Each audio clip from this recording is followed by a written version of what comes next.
بسم اللہ الرحمن الرحیم، السلام علیکم۔ تو سب سے پہلے رانا ثناء اللہ کی بات کرتے ہیں، جو خود کو اس وقت مودی سمجھ رہے ہیں اور پاکستان کو مقبوضہ کشمیر سمجھ رہے ہیں۔ آپ کو یاد ہوگا کہ رانا ثناء اللہ کی گاڑی سے کچھ منشیات برآمد ہوئی تھی۔ وہ کیس عدالت میں چل رہا تھا اور عدالت نے اس کیس میں رانا ثناء اللہ کو 25 جون کو طلب کر لیا ہے، اور اطلاعات یہ مل رہی ہیں کہ جون کے اینڈ پر رانا ثناء اللہ سلاخوں کے پیچھے ہوں گے۔ اب بات کرتے ہیں مریم نواز کی، جو پاکستانی قوم کو بہت ہی کوئی بیوقوف قوم سمجھتی ہے۔ ہر روز وہ کوئی نہ کوئی بلنڈر کرتی ہے کہ اس قوم کو بیوقوف بنایا جائے، اور اگلے ہی روز وہ اپنے ہی پلان میں خود بری طرح سے پھنس جاتی ہیں، لیکن وہ باز نہیں آتی۔ اگلے دن پھر وہ کوشش کرتی ہیں، کیونکہ انہوں نے دیکھا ہی یہ ہے، بچپن سے انہوں نے یہی دیکھا ہے کہ ان کے والد محترم اور چچا جان نے اس قوم کو کیسے بیوقوف بنایا، اور آج تک بنا رہے ہیں۔ لیکن اب اس قوم میں شعور آ چکا ہے۔ یہ پی ٹی وی کا دور نہیں ہے، یہ سوشل میڈیا کا دور ہے۔ مریم نواز ایک طرف تو یہ کہہ رہی تھی کہ خیبر پختونخوا کے وزیر اعلیٰ محمود خان نے کس طرح کا بیان دیا ہے، یہ تو ملک میں انتشار پھیلا رہے ہیں، یہ تو ملک کے 2 ٹکڑے کرنا چاہتے ہیں۔ انہوں نے کیا کہا؟ انہوں نے کہا کہ آپ کے پاس پنجاب کی حکومت ہے، آپ ہمارے خلاف پنجاب کی پولیس استعمال کر رہے ہیں، تو ہمارے پاس کے پی کے کی حکومت ہے، ہم کے پی کے کی پولیس کو استعمال کر سکتے ہیں۔ آپ کو کس نے حق دیا ہے اٹک کی پل کو بند کرنے کا؟ کیا خیبر پختونخوا پاکستان کا حصہ نہیں ہے؟ بالکل ٹھیک بات انہوں نے کی کہ اگر آپ کے پاس اختیار ہے پنجاب پولیس کو استعمال کرنے کا، تو ہمارے پاس اختیار ہے کہ ہم کے پی کے کی پولیس کو استعمال کریں۔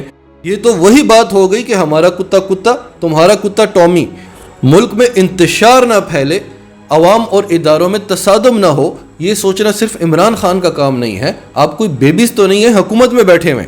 تو مریم نواز نے کہا کہ محمود خان نے یہ کتنی غلط بات کی ہے، ملک میں انتشار پھیلانا چاہتے ہیں، اور پھر ساتھ ہی وہ کیا کہتی ہیں کہ ہم عمران خان کے خلاف آپریشن رد الفساد کریں گے، اور عمران خان کے خلاف مزاحمت کرنا نیکی کا کام ہے۔ اب یہاں کوئی مذہب کارڈ استعمال نہیں ہوگا۔ پھر انہوں نے کہا کہ یہ انقلاب لے کر آ رہے تھے، ان کو یہ پتہ نہیں تھا کہ آگے رانا ہے۔ مریم بی بی عمران خان کے ساتھ لاکھوں کا مجمع تھا، وہ ایک اشارہ کر دیتے، نہ رانا ثناء اللہ نظر آنا تھا، نہ پولیس نظر آنی تھی۔ تو آپ کو عمران خان کا شکریہ ادا کرنا چاہیے۔ پھر عمران خان نے آج پشاور میں کچھ یوٹیوبرز کے ساتھ ملاقات کی، اور اس میں بہت ساری باتیں کلیئر ہوئیں۔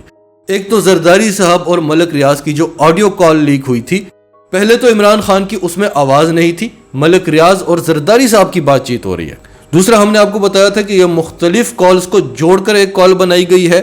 اور تیسرا، اگر عمران خان نے ایسا کرنا ہوتا تو وہ زرداری کو اپنے ساتھ ملا کر مضبوط ترین حکومت بنا سکتے تھے۔ نہ ان کو ایم کیو ایم بلیک میل کر سکتی، نہ کاف لیگ، نہ باپ، ان کو چھوٹے چھوٹے اتحادیوں کی ضرورت ہی نہیں پڑنی تھی۔ اور ہمیں مستند اطلاعات ملی ہے کہ زرداری صاحب عمران خان کے ساتھ مسلسل رابطے میں تھے کہ ہم تحریک عدم اعتماد نہیں لانا چاہتے، ہم شہباز شریف کے ساتھ نہیں بیٹھنا چاہتے، ابھی بھی وقت ہے، آپ ہم سے صلح کر لیں۔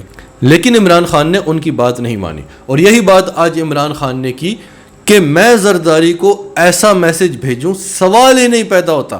پھر ایک اور خبر بڑی گردش کر رہی تھی کہ چودھری پرویز الہی کے ذریعے عمران خان کو کچھ پیغامات بھجوائے گئے ہیں کہ آپ اسمبلیوں میں واپس آ کر بیٹھیں اور جون کے اینڈ تک ہم حکومت گرا دیں گے۔ عمران خان نے کہا کہ چودھری پرویز الہی وہی کریں گے جو میں کہوں گا، اور اسمبلیوں میں واپس جانے کا تو سوال ہی نہیں پیدا ہوتا۔ اسمبلیوں میں جانے کا مطلب یہ ہے کہ ہم نے اس حکومت کو تسلیم کر لیا ہے، جو ہم کبھی بھی نہیں کریں گے۔ پھر عمران خان نے کہا کہ یہ جو موجودہ حکومت ہے، اس کو لانے کا ایک مقصد اور بھی ہے کہ اسرائیل کو تسلیم کروا لیں، اور یہ کر لیں گے کیونکہ یہ تو غلام ہے۔ اور عمران خان نے انکشاف کیا کہ مجھے بھی یہ پیغامات ملتے رہے کہ آپ اسرائیل کو تسلیم کر لیں، ہمیں اپنے آپ کو دیکھنا چاہیے، ہم کیوں دوسروں کو دیکھیں، ہمیں یہ دیکھنا چاہیے کہ ہمارے مفادات کس چیز میں ہیں۔ عمران خان نے کہا کہ اگر ہم اسرائیل کو تسلیم کر لیتے ہیں تو اس کا مطلب ہے کہ ہم نے کشمیر کو بھی بھارت کا حصہ تسلیم کر لیا۔ اور ناظرین، یہ بات تو بڑی واضح تھی۔ ٹرمپ کے دور کے آخری دنوں میں کئی ممالک پر شدید دباؤ ڈالا گیا کہ اسرائیل کو تسلیم کر لیں۔ یو اے ای نے تو کر بھی لیا تھا، بحرین نے بھی کر لیا تھا، اور سعودی عرب بھی کرنے والا تھا۔ سعودی عرب کا پاکستان پر دباؤ تھا کہ پہلے تم تسلیم کرو۔ اور آپ بڑی اچھی طرح سے جانتے ہیں کہ محمد بن سلمان اور عمران خان میں بڑی تلخیاں بھی ہوئی تھی، بڑے اختلافات بھی آئے تھے۔ محمد بن سلمان نے پوری کوشش کی کہ عمران خان کو بھی اسی طرح سے دبایا جائے جس طرح کہ نواز شریف اور زرداری کو دبایا جاتا تھا۔ سعودی عرب نے پاکستان سے اپنے $3 ارب بھی واپس مانگے تھے، جو عمران خان نے چین سے لے کر ان کے منہ پر مار دیے تھے۔ اور یہ بڑی لمبی کہانی ہے جس کا اینڈ یہ ہے کہ محمد بن سلمان کو بالآخر عمران خان کے سامنے گھٹنوں پر آنا پڑا تھا اور پھر وہ ایک بار پھر سے عمران خان کا فین ہو گیا تھا۔ اب ایک بار پھر اسرائیل کو تسلیم کرانے والی تحریک زور پکڑ رہی ہے اور عمران خان کو ہٹانے کی بہت ساری وجوہات میں ایک یہ بھی بہت اہم وجہ تھی کہ عمران خان اس سلسلے میں کسی کی نہیں سن رہے تھے، نہ بیرونی طاقتوں کی نہ اندرونی طاقتوں کی۔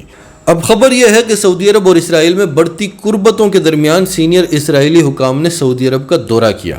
سعودی عرب کے شہر ریاض میں اسرائیلی اور سعودی حکام کی بات چیت ہوئی، جس میں علاقائی سلامتی کے مسائل، ایران سے لاحق خطرات پر توجہ مرکوز کی گئی۔ بائیڈن انتظامیہ خاموشی سے سعودی عرب، اسرائیل اور مصر کے درمیان مذاکرات پر ثالثی کر رہی ہے، جو اگر کامیاب ہو جاتی ہے تو سعودی عرب اور اسرائیل کے درمیان تعلقات معمول پر آ سکتے ہیں۔ اس کے علاوہ اسرائیلی کاروباری شخصیات نے بھی سعودی عرب کا دورہ کیا، اور ناظرین آپ محمد بن سلمان کو جانتے ہیں کہ وہ اپنے آباء و اجداد کی طرح ایک روایتی شہزادہ نہیں ہے، وہ بزنس مائنڈڈ ہے، فائدے کی بات کرتا ہے کہ کس چیز میں ہمارا فائدہ ہے اور کس چیز میں ہمارا نقصان ہے۔ وہ ان باتوں کو نہیں مانتا کہ ہم مسلمان ہیں اور ہم نے کس راستے پر چلنا ہے۔ تو اس رپورٹ میں بتایا گیا ہے کہ کاروباری افراد سودوں اور سرمایہ کاری پر بات چیت کے لیے خصوصی انٹری ویزا کے ساتھ اسرائیلی پاسپورٹ پر سعودی عرب جاتے ہیں۔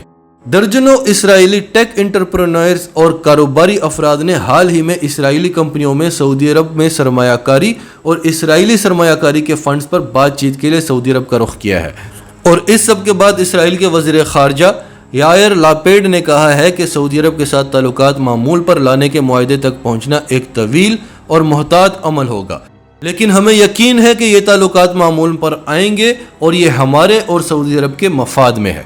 تو ناظرین ایک وقت ہوا کرتا تھا کہ روس، پاکستان، چین، ایران، افغانستان، ترکی کو فتوحات مل رہی تھی۔ امریکہ پہلے تو افغانستان میں ذلیل و خوار ہوا، یہاں سے وہ رسوا ہو کر نکلا، اس کے بعد امریکہ کے اتحادیوں کی کمر توڑی گئی، سعودی عرب کو امریکہ سے دور کیا گیا، چین اور روس کے قریب لایا گیا، سعودی عرب اور ایران میں دوستی کرائی گئی۔ یہ سارا کام عمران خان کا تھا، اور پھر امریکہ کا ایک اور اتحادی بھارت، اس کی چین کے ساتھ مل کر گردن دبوچی گئی۔ تو کافی عرصے تک پاکستان کی مرضی کے فیصلے ہو رہے تھے اس خطے میں۔ روس، چین اور پاکستان کا اتحاد عروج پر تھا اور کامیابیاں بٹور رہا تھا، لیکن جب سے عمران خان کو ہٹایا گیا، امریکہ نے بس اتنا کیا کہ عمران خان کو ہٹا دیا، اب یہ بلاک کہیں نظر ہی نہیں آ رہا۔ اب پھر سے امریکہ اور اس کے اتحادیوں کو کامیابیاں مل رہی ہیں۔ ناظرین آپ کی اس سب کے بارے میں کیا رائے ہے؟ کمنٹس میں اپنی رائے کا اظہار کرتے رہیں، اور اگر آپ ہمارے چینل پر نئے ہیں تو ابھی سچ ٹی وی کو سبسکرائب کریں، سچ ٹی وی فیملی کا حصہ بنیں، اور ہماری ویڈیوز پسند آئیں تو انہیں لائک کریں، شیئر کریں، تاکہ زیادہ سے زیادہ لوگوں تک یہ میسیجز پہنچتے رہیں۔